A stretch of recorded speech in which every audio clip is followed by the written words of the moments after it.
This call is now taking notes. ಸಾಷ್ಟಾಂಗ ನಮಸ್ಕಾರಗಳು.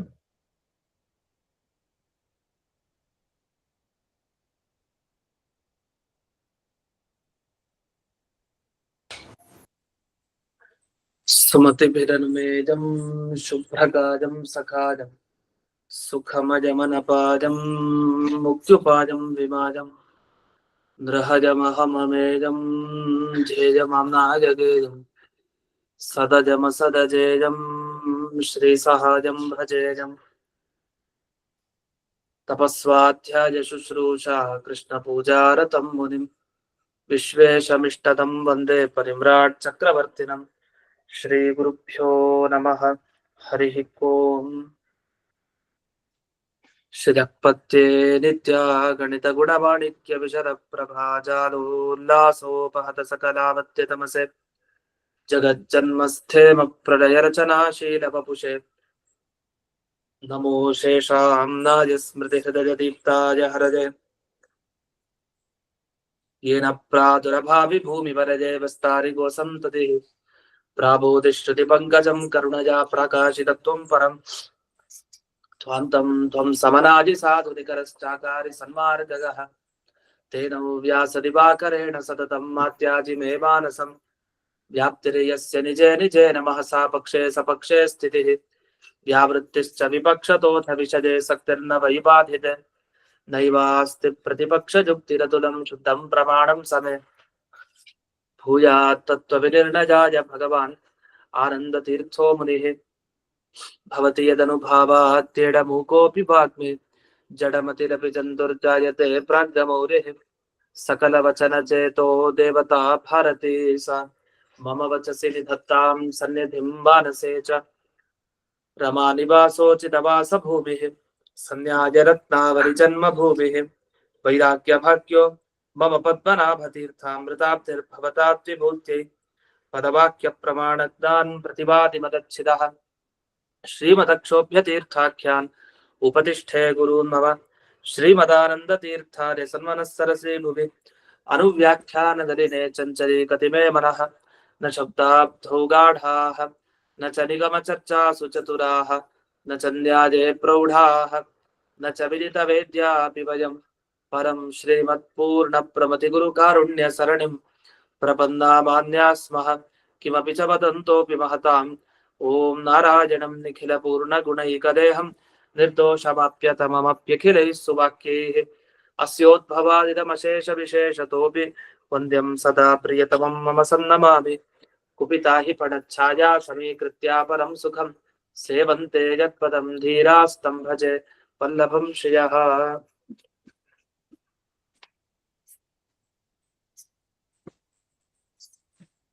ಈಗ ಇಲ್ಲಿವರೆಗೆ ಈ ಪ್ರಾಭಾಕರ ಆಕ್ಷೇಪ ಮುಗೀತು.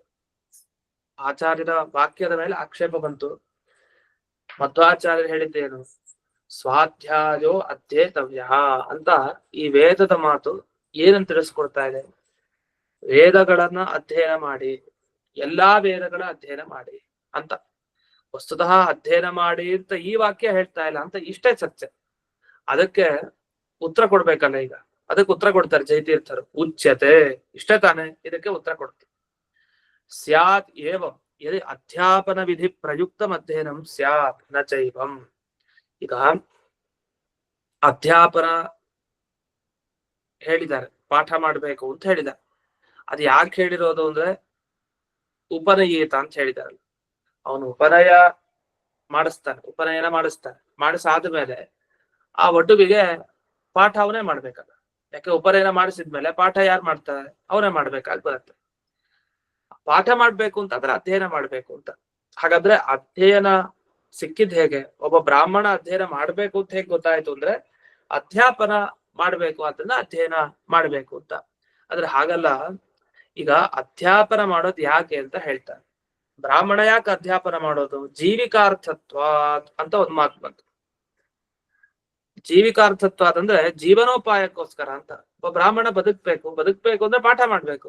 ಜೀವನೋಪಾಯ ಅದು ಅಂತ ಉತ್ತರ ಕೊಡ್ತಾರೆ. ಆಗಿನ ಕಾಲದಲ್ಲಿ ಅದ್ರಲ್ಲೇ ಇದ್ರು, ಅಧ್ಯಾಪನದಲ್ಲೇ ಇದ್ರು ಪೂರ್ತಿ. ಅಧ್ಯಾಪನ ಅದು ಜೀವಿಕಾರ್ಥ. ಯಾಕೆಂದ್ರೆ ತ್ರೀಡಿ ಕರ್ಮಾಣಿ ಜೀವಿಕಾ ಇದು ವಚನ. 3 ಕರ್ಮ ಅದು ಬದುಕ್ಲಿಕ್ಕೋಸ್ಕರ ಅಂತ, ಜೀವನೋಪಾಯಕ್ಕೆ ಇದೆ ಅಂತ.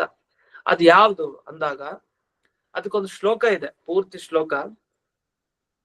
ಷಣ್ಣಾಂತು ಕರ್ಮಣಾಂ ಮಧ್ಯೆ ತ್ರೀಡಿ ಕರ್ಮಾಣಿ ಜೀವಿಕಾ ಯಾ ಜನಾಧ್ಯಾಪನೆ ಚೈವ ವಿಶಿಷ್ಟಾಚ್ಚ ಪ್ರತಿಗ್ರಹ. 3 ಹೇಳಿದ್ದಾರೆ. ಒಟ್ಟು ಷಟ್ ಕರ್ಮಗಳನ್ನ ಮಾಡ್ಬೇಕು ಬ್ರಾಹ್ಮಣ. ಅದರಲ್ಲಿ 3 ಕರ್ಮ ಅವನ ಜೀವಿಕ, ಅವನ ಜೀವನಕ್ಕಾಗಿ ಇದೆ, ಜೀವನೋಪಾಯ ನಿರ್ವಹಣೆಗೆ. ಯಾವ್ದು ಅಧ್ಯಾಪನ, ಯಾಜನ, ಪ್ರತಿಗ್ರಹ. 3 ಇದೆಲ್ಲ ಬ್ರಾಹ್ಮಣನ ಧರ್ಮಗಳು. ಅದನ್ನ ಹೇಳಿದ್ದಾರೆ. ಒಂದು ಅಧ್ಯಾಪನ, ಪಾಠ ಮಾಡೋದು ಒಂದು. ಮತ್ತೊಂದು ಯಾಜನ ಅಂದ್ರೆ ಯಾಗ ಮಾಡಿಸೋದು, ಪೌರೋಹಿತ್ಯ ಮಾಡಿಸೋದು ಅಂತ. ಮತ್ತೊಂದು ಪ್ರತಿಗ್ರಹ, ದಾನ ಇಸ್ಕೊಳ್ಳೋದು ಅಂತ. ಇದು ಜೀವಿಕಾರ್ಥ, ಜೀವನೋಪಾಯಕ್ಕೆ ಅಂತ ಹೇಳಿದ್ದಾರೆ. ಸರಿ, ಇದನ್ನೆಲ್ಲ ಯಾಕೆ ಹೇಳ್ತಾರೆ ಈಗ ಅಂತಂದ್ರೆ, ಇದು ಪೂರ್ಣ ಭಾಗ ಕೇಳ್ಬೇಕು ನಾವು. ಪೂರ್ತಿ ಭಾಗವನ್ನು ಕೇಳಿದ್ಮೇಲೆ ಇದು ವಿಷಯ ಏನ್ ಹೇಳಿದ್ದಾರೆ ಅಂತ ಅರ್ಥ ಆಗುತ್ತೆ. ಪ್ರಕೃತ ಮೊದಲನೇದಾಗಿ ಏನ್ ಹೇಳಿದ್ರು, ಈ ಅಧ್ಯಯನ, ಅಧ್ಯಾಪನ, ಯಜನ, ಯಾಜನ, ದಾನ, ಪ್ರತಿಗ್ರಹ 6 ಇದೆ. 6ರಲ್ಲಿ 3 ಅದು ಜೀವನೋಪಾಯಕ್ಕೆ ಅಂತ ಹೇಳಿದ್ರು. ಇನ್ನು 3 ಏನು ಅಂದ್ರೆ ಅಧ್ಯಯನ, ಮತ್ತೆ ತಾನೇ ಯಾಗ ಮಾಡೋದು, ತಾನು ಓದ್ಕೊಡೋದು, ಮತ್ತೆ ತಾನು ದಾನ ಮಾಡೋದು. ತಾನು ಸ್ವೀಕಾರ ಮಾಡೋದಲ್ಲ, ಅದು ಇದೆ. ತಾನು ಓದಬೇಕು ಬೇರೆಯವ್ರಿಗೆ, ಅಂದ್ರೆ ತನಗೋಸ್ಕರ ಒಂದು, ಬೇರೆಯವ್ರಿಗೋಸ್ಕರ ಒಂದು, ಅದು 2 ಇದೆ. ಈಗ ತಾನು ಓದ್ತಾನೆ, ಅದು ತನಗ್ ದಾನ ಬರ್ಲಿಕ್ಕೆ. ಹಾಗಂತ ತಾನು ಒಬ್ನೇ ಹಾಗೆ ತನಗ್ ದಾನ ಬರ್ಲಿಕ್ಕೆ ಅಷ್ಟೇ ಓದಿದ್ರೆ ಉಪಯೋಗ ಇಲ್ಲ, ಅದು ಇನ್ನೊಬ್ರಿಗೆ ಹೇಳ್ಕೊಡ್ಲೇಬೇಕು ಅವನು ಬ್ರಾಹ್ಮಣ. ಹಾಗಾದ್ರೆ ಅಧ್ಯಯನದ ಜೊತೆಗೆ ಅಧ್ಯಾಪನ ಬೇಕು ಒಂದು. ಇನ್ನೊಂದು, ತಾನು ಯಾಗ ಮಾಡ್ಬೇಕು ತನಗೋಸ್ಕರ. ಮನೆಯಲ್ಲಿ ಅನೇಕ ಯಾಗಗಳನ್ನು ಮಾಡ್ಕೊಳ್ಬೇಕು ತಾನು, ಆದ್ರೆ ಬೇರೆಯವ್ರಿಗೋಸ್ಕರ ಮಾಡಿಸ್ಬೇಕು, ಅದು ಇದೆ, ಯಜನ ಮತ್ತೆ ಯಾಜನ. ಆಮೇಲೆ ತಾನು ದಾನ ತಗೊಳ್ತಾನೆ, ತಾನು ಪ್ರತಿಗ್ರಹ ಮಾಡ್ತಾನೆ, ಸ್ವೀಕಾರ. ಹಾಗೆ ಇನ್ನೊಬ್ಬರಿಗೆ ದಾನ ಕೊಡ್ತಾನೆ. 2 ಇರ್ಬೇಕು, ದಾನ ಕೊಡೋದು ಇರ್ಬೇಕು, ಸ್ವೀಕಾರ ಮಾಡೋದು ಇರ್ಬೇಕು. ಅದೆಲ್ಲವೂ ಇದ್ದೇ ಇರುತ್ತೆ. ಅಧ್ಯಯನ ಇರುತ್ತೆ, ಅಧ್ಯಾಪನ, ಯಜನ, ಯಾಜನ, ದಾನ, ಪ್ರತಿಗ್ರಹ.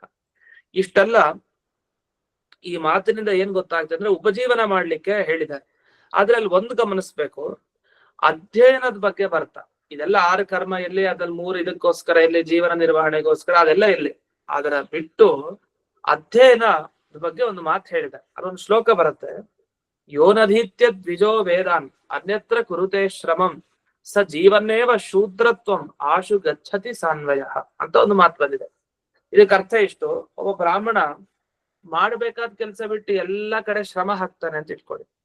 ಯಹ ಅನಧೀತ್ಯ ದ್ವಿಜ, ಅವನು ವೇದಗಳನ್ನು ಓದ್ಲಿಲ್ಲ, ಅವನ್ ದ್ವಿಜ. ಅವನು ಉಪನಯನ ಆದ್ಮೇಲೆ ಅವನ್ ದ್ವಿಜ ಆಗ್ತಾನೆ. ಉಪನಯನ ಕರ್ಮ ಆಗದೆ ಇರೋವರೆಗೂ ಒಂದು ದ್ವಿಜ ಅನ್ನಿಸ್ಕೊಡಲ್ಲ. 2ನೇ ಬಾರಿ ಹುಟ್ಟೋದು ಉಪನಯನ ಅನಂತರನೇ. ಆದ್ರಿಂದ ಒಂದು ಮಾತೃಗರ್ಭದಿಂದ ಹೊರಗೆ ಬರ್ತಾನೆ, ಮತ್ತೊಂದು ಉಪನಯನ ಆಗ್ತಾನೆ, ಅಂತೂ ದ್ವಿಜ ಆಗ್ತಾನೆ. ಒಬ್ಬ ದ್ವಿಜ ತಾನು ವೇದ ಮಂತ್ರಗಳನ್ನ ಕಲೀಲೇ ಇಲ್ಲ ಜೀವನದಲ್ಲಿ, ವೃಥ ಬೇರೆ ಕೆಲಸ ಮಾಡ್ತಾ ಕಳೆದ, ಜೀವನವಿಡೀ ಬೇರೆ ಕೆಲಸನೇ ಮಾಡ್ತಾ ಹೋದ. ಆ ಬೇರೆ ಕಡೆ ಶ್ರಮ ಹಾಕಿದ್ರೆ ಅವನು ಬದುಕಿರುವಂತ ಒಬ್ಬ ಶೂದ್ರ, ಅವನ ವಂಶವಿಡೀ ಶೂದ್ರತ್ವವನ್ನ ಪಡೆಯುತ್ತೆ ಅಂತ ಒಂದು ಮಾತು ಹೇಳಿದ. ಈ ಮಾತು ಕೇಳಿದಾಗ ನಮ್ಗನ್ಸುತ್ತೆ, ಅದೇನು ಯಾವಾಗಲೂ ಶೂದ್ರರಿಗೆ ಹೋಲಿಸ್ತಾರಲ್ಲ ಇದನ್ನ ಅಂತ.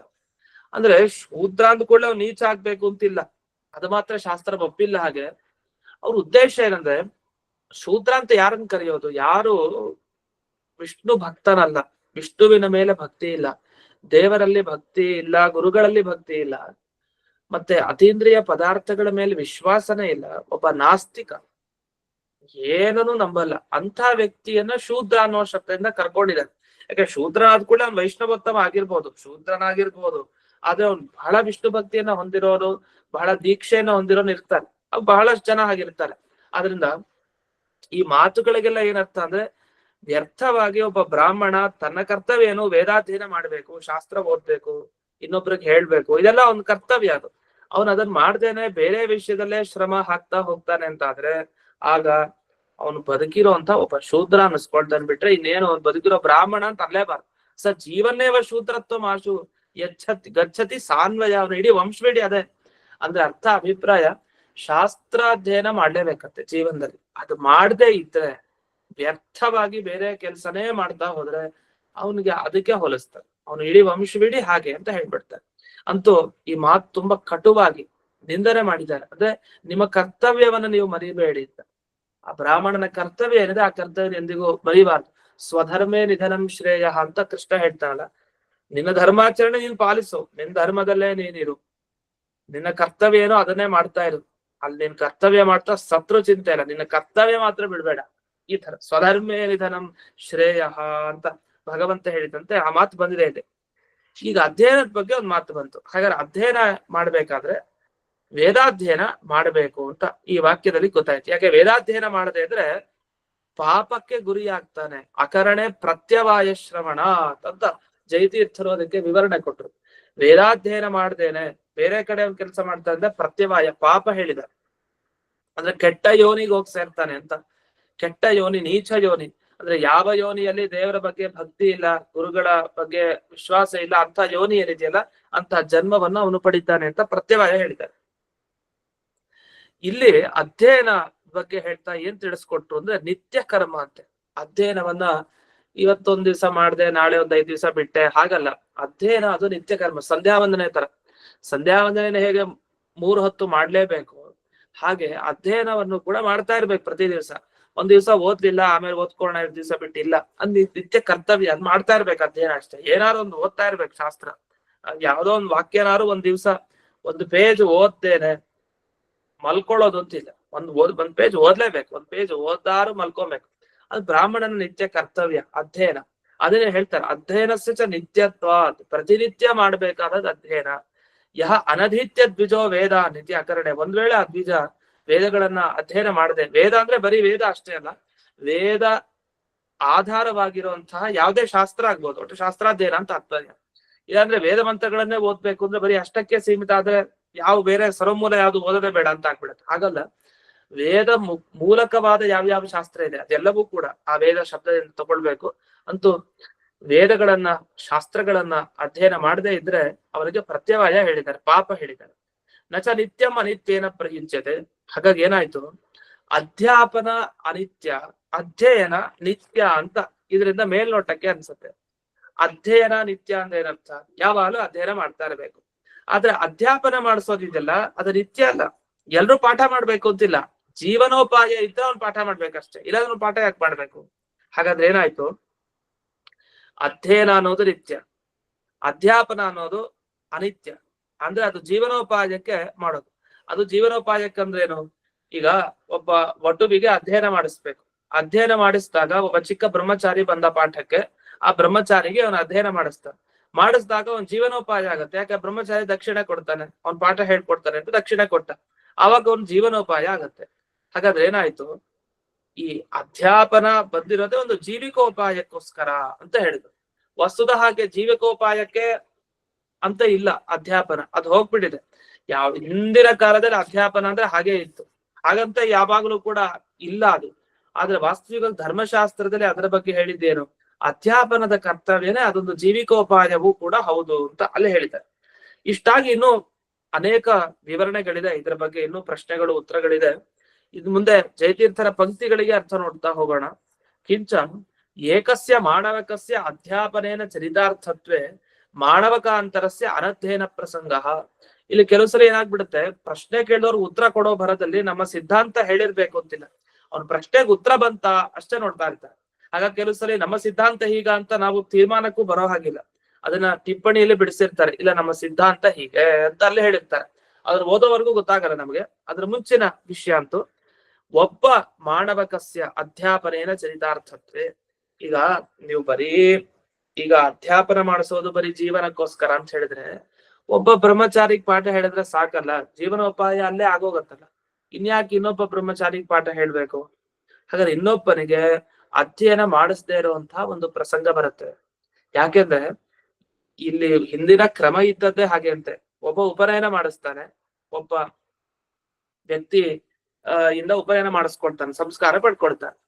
ಆಗ ಅವನೇನ್ ಮಾಡ್ಬೇಕು, ಅವನ ಹತ್ರನೇ ಪಾಠ ಕಲಿಬೇಕು, ಅವ್ನ್ ಕಲಿತಾನ ಪಾಠನ. ಒಂದ್ ವೇಳೆ ಏನಾದ್ರೂ ನೀವು ಈ ತರ ಯಾರು ಉಪನಯನ ಮಾಡಿಸ್ತಾನೋ ಅವನ ಕೈಲೇ ಓದ್ಬೇಕು ಅಂದ್ರೆ, ಈಗ ಯಾರು ಉಪನಯನ ಮಾಡಿಸ್ತಾರಲ್ಲ ಅವ್ರು ಏನಾದ್ರು ಮೃತ್ಯುವನ್ನ ಹೊಂದಿದ್ರೆ, ಒಂದ್ ವೇಳೆ ಅವ್ನು ಬದುಕಿಲ್ದೆ ಇದ್ರೆ ಆಗ ಇವ್ನು ಓದೋದ್ ಹೆಂಗ್, ಮತ್ತೆ ಓದೋದೇ ನಿಂತು ಹೋಗ್ಬಿಡತ್ತಲ್ಲ. ನಿಮ್ ಪ್ರಕಾರ ಏನಾಯ್ತು ಅಂದ್ರೆ, ಯಾರು ಯಾರಿಂದ ಉಪನೀತನಾಗ್ತಾನೋ, ಯಾರು ಯಾರಿಂದ ಉಪನಯನ ಸಂಸ್ಕಾರವನ್ನ ಪಡ್ಕೊಳ್ತಾನೋ ಅವನ ಹತ್ರನೇ ಆ ಒಟ್ಟು ಓದ್ಬೇಕು ಅಂದ್ರೆ, ಅವನು ಬದುಕಿರೋವರೆಗೂ ಸರಿ, ಅವ್ನು ಹೋಗ್ಬಿಟ್ರೆ ಏನ್ ಮಾಡುತ್ತೆ, ಅವ್ನು ಓದೋದೇ ನಿಂತು ಹೋಗ್ಬಿಡ್ಬೇಕಾಗತ್ತೆ. ಅದನ್ನೆಲ್ಲಿ ಹೇಳ್ತಾರೆ, ಯಹ ಏನ ಉಪನೀತಃ ಸಹ ತೇನ ಅಧ್ಯಾಪನೀಯ. ಈಗ ಒಬ್ಬ ಹುಡುಗನಿಗೆ ಪಾಠ ಹೇಳ್ಕೊಟ್ಟು ಸಾಕು ಅಂತ ಆದ್ಮೇಲೆ ಜೀವನೋಪಾಯ, ಇನ್ನೊಬ್ಬ ಹುಡುಗನಿಗೆ ಯಾಕೆ ಪಾಠ ಹೇಳ್ಬೇಕು? ಅದು ಆಗಲ್ಲ. ಶಾಸ್ತ್ರದಲ್ಲಿ ಹೀಗಿದೆ, ಯಹ ಏನ ಉಪನೀತ ಸಹ ತೇನ ಅಧ್ಯಾಪನೀಯ. ಯಾರ್ಯಾರಕ್ಕೆ ಉಪನಯನ ಸಂಸ್ಕಾರ ಕೊಡ್ತಾನೋ ಅವನವನಿಗೆ ಪಾಠ ಮಾಡ್ಬೇಕಲ್ವಾ? ಅಂದ್ರೆ ಉಪನಾಯಕೆ ಪರೇತೆ ಅಧ್ಯಯನ ಭವಸ್ಯ. ಉಪನಾಯಕ ಅಂತ ಕರೀತಾರೆ. ಉಪನಾಯಕ ಅಂದ್ರೆ ಯಾರು ಉಪನಯನ ಮಾಡಿಸ್ತಾನೋ ಅವನು ಒಂದ್ ವೇಳೆ ಪರೇತ ಅಂತಂದ್ರೆ ಈ ದೇಹ ಬಿಟ್ಟು ಹೋದ್ರೆ, ಮೇಲಕ್ ಹೋದ್ರೆ, ಆಗ ಅಧ್ಯಯನ ಭಾವಸ್ಯಾದ ಬ್ರಹ್ಮಚಾರಿ ಏನ್ ಮಾಡ್ಬೇಕು? ಅವನ ಅಧ್ಯಯನ ನಿಂತು ಹೋಗ್ಬಿಡತ್ತೆ.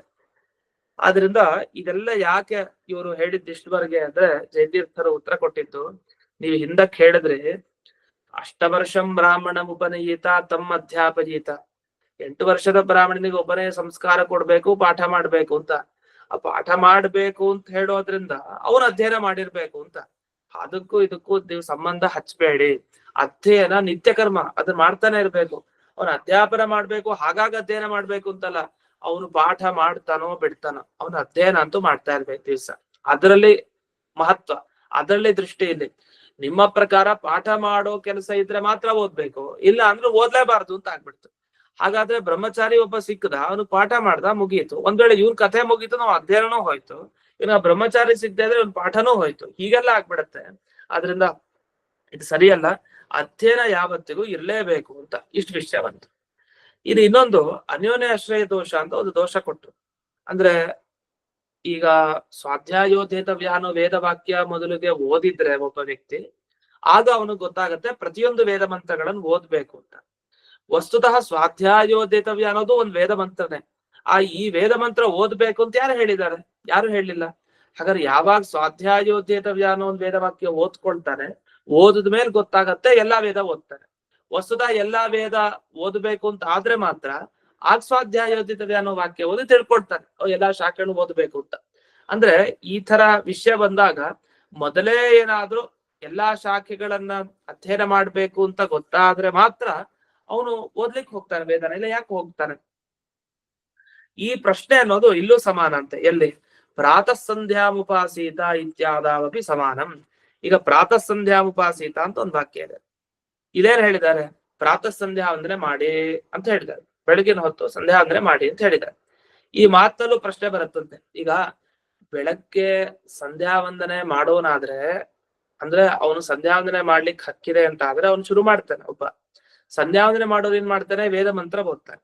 ಆ ವೇದ ಮಂತ್ರ ಓದ್ಬೇಕಾದ್ರೆ ಏನ್ ಗೊತ್ತಾಗತ್ತೆ ಅಂದ್ರೆ, ಪ್ರಾತಃ ಸಂಧ್ಯಾ ಉಪಾಸೀತ ಅಂತ ವೇದದಲ್ಲಿ ಬಂದಿದೆ ಅಂತ ಗೊತ್ತಾಗತ್ತೆ. ವೇದದಲ್ಲಿ ಬಂದಿರೋದು ಗೊತ್ತಾಗತ್ತೆ, ಆಮೇಲೆ ಅದನ್ನ ಓದ್ಕೊಳ್ತಾನೆ. ಇದು ಹೇಗಾಯ್ತು ಅಂದ್ರೆ, ಇವನು ಆ ಪ್ರಾತಃ ಸಂಧ್ಯಾ ಉಪಾಸೀತ ಅನ್ನೋ ವೇದ ವಾಕ್ಯ ತಿಳ್ಕೊಳ್ಳೋದ್ರೆ ಅವ್ನು ಸಂಧ್ಯಾವಂದನೆ ಮಾಡಲ್ಲ. ಯಾಕೆ? ವೇದನೆ ಗೊತ್ತಿಲ್ವ. ವಸ್ತುತಃ ಸಂಧ್ಯಾವಂದನೆ ಮಾಡ್ಲಿಕ್ಕೆ ಹಕ್ಕಿದ್ರೆ ಮಾತ್ರ ಪ್ರಾತಃ ಸಂಧ್ಯಾ ಉಪಾಸೀತ ಅನ್ನೋ ವೇದ ವಾಕ್ಯ ಓದ್ಕೊಳ್ತಾನೆ, ಇಲ್ಲ ಅವ್ನು ವೇದ ವಾಕ್ಯ ಓದ್ಲಿಕ್ಕೆ ಹಕ್ಕೇ ಇಲ್ಲ. ಹಾಗಾದ್ರೆ ಇವನು ಸಂಧ್ಯಾವಂದನೆ ಮಾಡ್ಬೇಕು ಅಂದ್ರೆ ಮೊದಲೇ ಇವನು ಗೊತ್ತಿರ್ಬೇಕು ವೇದ. ಆದ್ರೆ ಸಂಧ್ಯಾವಂದನೆ ಮಾಡೋ ಮುಂಚೆ ವೇದ ವಾಕ್ಯವನ್ನು ಓದಿರ್ಲಿಕ್ಕೆ ಆಗಲ್ಲ. ಯಾಕೆಂದ್ರೆ ಇನ್ನು ಉಪನಯನ ಆಗಿರಲ್ಲ ಅಂತ ಅರ್ಥ. ವೇದಾಧ್ಯಯನ ಮಾಡ್ಬೇಕು ಅಂದ್ರೆ ಉಪನಯನ ಆಗ್ಬೇಕು. ಉಪನಯನ ಮಾಡ್ಕೊಂತಂದ್ರೆ ತಕ್ಷಣ ಸಂಧ್ಯಾವಂದನೆ ಮಾಡ್ಬೇಕು. ಸಂಧ್ಯಾವಂದನೆ ಹೇಗ್ ಮಾಡ್ತಾನೆ? ಯಾಕಂದ್ರೆ ಪ್ರಾತಃ ಸಂಧ್ಯಾ ಉಪಾಸೀತ ಅಂತ ಯಾರು ಹೇಳಿದ್ರು ಇವನಿಗೆ? ಇವನು ಓದೇ ಇಲ್ಲ. ಇವನು ಯಾವಾಗ ಓದ್ತಾನೆ? ಸಂಧ್ಯಾವಂದನೆ ಮಾಡ್ತಾ ಮಾಡ್ತಾ ವೇದಾಧಿಕಾರ ಬಂತು. ವೇದಾಧಿಕಾರ ಬಂದ ಮೇಲೆ ಅವನು ವೇದ ಓದ್ತಾನೆ. ಆಮೇಲೆ ಗೊತ್ತಾಯ್ತು ಬೆಳಗಿನ ಸಂಧ್ಯಾವಂದನೆ ಮಾಡ್ಬೇಕು ಅಂತ. ಇದು ಹೇಗಾಯ್ತು ಅಂದ್ರೆ ಇದಕ್ಕೆ ಉತ್ತರಗಳೇ ಇಲ್ಲ. ಏನ್ ಹೇಳ್ಬೇಕು ಇದಕ್ಕೆ ಉತ್ತರ? ಅದೊಂದು ದೊಡ್ಡ ಪ್ರಶ್ನೆ ಇದೆ. ಸಂಧ್ಯಾವಂದನೆ ಮಾಡಿದ್ರೆ ವೇದಾಧ್ಯಯನ ಅಧಿಕಾರ ಸಿದ್ಧ ಆಗತ್ತೆ. ಯಾಕೆ? ಅದ್ರಿಂದಲೇ ವೇದ ಓದ್ಬೇಕು. ವೇದ ಓದ್ಲಿಕ್ಕೆ ಹಕ್ಕು ಯಾರಿಗೆ ಅಂದ್ರೆ ಸಂಧ್ಯಾವಂದನೆ ಮಾಡಿದವ್ರಿಗೆ ಮಾತ್ರ. ಆದ್ರೆ ಸಂಧ್ಯಾವಂದನೆ ಮಾಡ್ಬೇಕು ಅಂತ ಯಾವಾಗ ಗೊತ್ತಾಗತ್ತೆ? ವೇದ ಓದ್ಮೇಲೆ ಗೊತ್ತಾಗತ್ತೆ. ಯಾಕೆ? ವೇದದಲ್ಲೇ ಬರೋದು ವಿಷಯ ತಾನೆ. ಹಾಗಾದ್ರೆ ಇದೇನಾಯ್ತು? ಅನ್ಯೋನ್ಯಾಶ್ರಯ. ಅಂದ್ರೆ ಮೊದಲು ತಾನು ಸಂಧ್ಯಾವಂದನೆ ಮಾಡಿದ್ರೆ ವೇದಾಧಿಕಾರ ಸಿದ್ಧ ಆಗತ್ತೆ, ಆಮೇಲೆ ವೇದ ಓದ್ತಾನೆ. ವೇದ ಓದ್ಬೇಕಾದ್ರೆ ಒಂದ್ ವಾಕ್ಯ ಬರುತ್ತೆ ಸಂಧ್ಯಾಮುಪಾಸೀತ ಅಂತ, ಆಮೇಲೆ ಸಂಧ್ಯಾವಂದನೆ ಮಾಡ್ಬೇಕು. ಆದ್ರೆ ಮೊದಲೇ ಸಂಧ್ಯಾಮುಪಾಸೀತ ಅಂತ ವಾಕ್ಯ ಕೇಳಿದ್ರೆ, ಆಗ ನಾನು ಸಂಧ್ಯಾವಂದನೆ ಮಾಡ್ಬೇಕು ಅಂತ ತಿಳ್ಕೊಂಡು ಆಮೇಲೆ ಅವ್ನು ಸಂಧ್ಯಾವಂದನೆ ಮಾಡ್ಲಿಕ್ಕೆ ಹೋಗ್ತಾನೆ. ಇದೆಲ್ಲ ತುಂಬಾ ಕಷ್ಟ. ಹೇಗ್ ತಿಳಿಸೋದು ಅಂತ. ಅಂದ್ರೆ ವೇದ ಓದಬಾರ್ದು, ಆದ್ರೆ ಗೊತ್ತಾಗ್ಬೇಕು ಅವ್ರಿಗೆ ನಾನು ಸಂಧ್ಯಾವಂದನೆ ಮಾಡ್ಬೇಕು ಅಂತ. ಮತ್ ಹಾಗಾದ್ರೆ ವೇದ ಯಾಕೆ ಹೇಳ್ಬೇಕು? ವ್ಯರ್ಥ ತಾನೆ. ಇವನು ಮೊದಲೇ ಸಂಧ್ಯಾವಂದನೆ ಮಾಡ್ಬೇಕು ಅಂತ ಗೊತ್ತಾಗಿದ್ರೆ ಅದನ್ನೇ ಹೇಳೋ ವೇದ ವಾಕ್ಯ ವ್ಯರ್ಥ ತಾನೆ. ಅದ್ ಯಾಕೆ ಹೇಳ್ಬೇಕು? ಗೊತ್ತಿದ್ ವಿಷಯನೇ ಮತ್ಮತ್ ಹೇಳೋದ್ ವ್ಯರ್ಥ ಅಲ್ವಾ ಅಂತ ಈ ಎಲ್ಲ ಪ್ರಶ್ನೆಗಳು ಬರುತ್ತೆ. ಅಷ್ಟೇ ಅಲ್ಲ, ಶೌಚಾಚಾರಾಂಶ ಶಿಕ್ಷಯೇತ್ ಅಂತ ಒಂದು ಮಾತಿದೆ. ಅಂದ್ರೆ ಈ ಸಂಧ್ಯಾವಂದನೆ ಎಲ್ಲ ಹೇಳ್ಕೊಡೋದಿಲ್ಲ, ಯಾರು ಹೇಳ್ಕೊಡ್ಬೇಕು ಅಂತ ಒಂದು ಪ್ರಶ್ನೆ. ಅದಕ್ಕೆ ಇಲ್ಲಿ ಮಾತು ಬಂತು, ಆಚಾರ್ಯ ಇರ್ತಾನಲ್ಲ, ಯಾರು ಉಪನಯನ ಎಲ್ಲ ಮಾಡಿಸಿ ಆಚಾರ್ಯ ಇರ್ತಾನಲ್ಲ ಅವ್ನ್ ಸಂಧ್ಯಾವಂದನೆ ಮಾಡಿಸ್ಬೇಕಂತ ಅವ್ನ ಕೈಲಿ.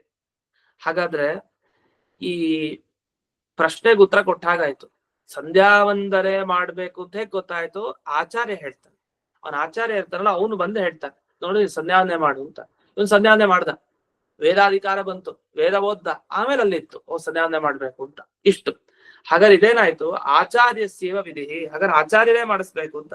ಆಚಾರ್ಯರು ಬದುಕಿದ್ದಾಗ ಸರಿ, ಅವರು ಉಪನಯನ ಮಾಡಿ ಮುಕ್ತಾಯ ಆಗೋಯ್ತು, ಅವರು ಹೊರಟೋಗ್ಬಿಟ್ರು ಮೇಲಕ್ಕೆ, ಅವಾಗ ಏನ್ ಮಾಡ್ಬೇಕು? ಅವಾಗ ಆಚಾರ್ಯರು ಇಲ್ಲ ಅಂತ ಆದ್ರೆ ಈ ಅಧ್ಯಯನನೂ ಹೋಯ್ತು, ಇವನು ಓದೋದಿಲ್ಲ, ಪ್ರಾತ ಸಂಧ್ಯಾವಂದನೂ ಮಾಡಲ್ಲ ಅಂತ ಆಗ್ಬಿಡತ್ತಲ್ವಾ ಅಂತ ಹೀಗೆಲ್ಲ ಪ್ರಶ್ನೆ ಮಾಡ್ಕೊಂತ. ಇಷ್ಟಾದ್ಮೇಲೆ ಅದಕ್ಕೆ ಕೊನೆಗೆ ಉತ್ತರ ಕೊಡ್ತಾರೆ, ಅದೆಲ್ಲ ಹಾಗಲ್ಲ, ಅದಕ್ಕೆ ಉತ್ತರ ಬೇರೆ ಇದೆ. ಅದೇನು ಉತ್ತರ ಅಂತ ಕೊನೆಗೆ ತಿಳಿಸ್ತಾನೆ. ಅದೇನು ಉತ್ತರ ಅನ್ನೋದನ್ನ ನಾಳೆ ದಿವಸ ನೋಡೋಣ ಅಂತ ಹೇಳ್ತಾ ಇಂದಿನ ಪಾಠವನ್ನ ಅಸ್ಮತ್ ಗುರುವಂತರ್ಗತ ವ್ಯಾಸತೀರ್ಥ ಗುರುವಂತರ್ಗತ ಭಾರತೀಯ ರಮಣ ಮುಖ್ಯ ಪ್ರಾಣ ಅಂತರ್ಗತ ಶ್ರೀಮನ್ ಮೂಲ ಗೋಪಾಲ ಕೃಷ್ಣನಿಗೆ ಅರ್ಪಣೆ ಮಾಡ್ತೇನೆ. ಶ್ರೀಕೃಷ್ಣ ನಮಸ್ಕಾರ. ನಮಸ್ಕಾರ ಗುರುಗಳೇ. ನಮಸ್ಕಾರ ಆಚಾರ್ಯ.